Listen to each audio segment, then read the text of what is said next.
Yes guys, it's your boy Cam, CTB, Cam Talks Boxing, back with another video. Is this make or break for Anthony Joshua? Let's talk about it.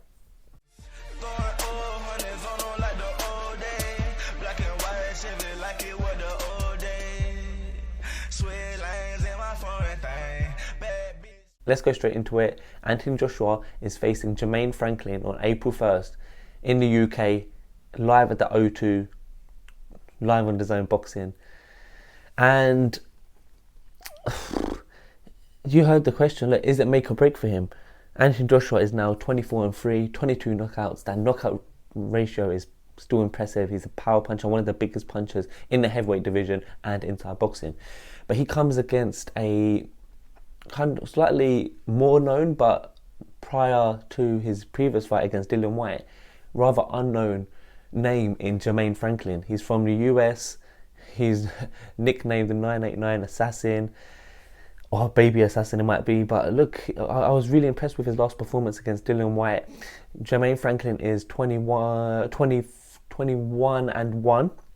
His only loss to was to Dillian Whyte, and he's got 14 knockouts. So look, he's not the biggest of punchers, but he can crack. I saw him hurt Dillian Whyte a couple times. I saw him rock Dillian Whyte in his last fight. And what I really like about Jermain Franklin is he's smart. He can box. He looks he's quite a good boxer for a heavyweight, and he's quite pleasing on the eye. So honestly, I think this is going to be a great fight. But let's get straight into it. Look, you saw the thumbnail. Is this make or break for Joshua? The reason I asked that, number one, is how hungry will he be if he doesn't impress in this fight or doesn't come through in this fight? He's obviously signed a 5-year contract.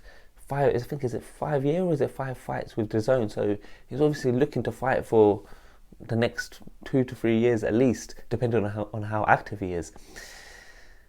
And I just think if he loses this fight, what is there for him? Is it just paychecks? Because look, he said in this press conference that it's just for paychecks. He just wants money. But surely it's the road to the redemption, and it's road to becoming a world champion again. So I think that's kind of the first point I'm making. I'm not sure where he would go from here.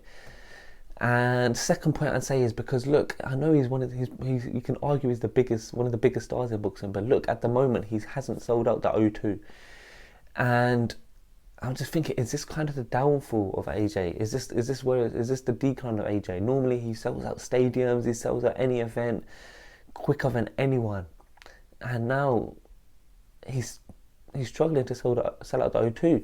Obviously, the majority of the tickets are sold, but there still are empty seats, and apparently Metro have even slashed the prices for that so they get sold. Well, I don't actually understand that, because Jermain Franklin is a good fighter, and it is a really good fight, but maybe it just doesn't appeal to the general public, which is kind of strange. Because who else is supposed to fight? It wasn't going to be a Wilder or a Fury or a Joyce. Could have been a Joyce actually, but that's another topic for another day. But yeah, look, I think another reason I say is his make or break is because look, if he does win this fight, he's back on. It's a solid win, and look, he can have that Dillian Whyte rematch in the summer. He'll get that momentum, and look, he's with a new trainer, Derek James. Let's talk about that for a second. He's been out there in Dallas with the likes of Errol Spence, Jamal Charlo, and let's see how he's improved. Look, he looks like his physique. He looks like he's been focusing more on his boxing and less distractions. And it'll be interesting to see how he looks in this fight. It really could be, a great performance. And a lot of people are talking about this, but I thought AJ looked really impressive against Usyk. It just shows how good Usyk was, and I just feel like Joshua, if he just pushed it a little more, just made it a little bit more of a fight, roughed Usyk up a tiny bit more on the inside, I think he could have got that win. Because he already got a split decision, didn't he? When really it probably wasn't split. It was probably Usyk must probably won by 2 to 4 rounds. But guys, look, let me know what you think. Do you think this is make or break for AJ? Do you think this is the decline of AJ, or do you think this is going to be his best performance, and it's just going to be, it's going to put him back on that kind of steam train of becoming a 3-time world champion? And look, Jermain Franklin is 29, so he's a young, fresh guy. He's not over the hill, so you can't give that. You can't put that on AJ. You can't say he's fighting like a bum. But then AJ, look, he's 33 now. He'll be turning 34 in October. So look, he's a great age. He can fight. He's got another 5-6 years if he wants to.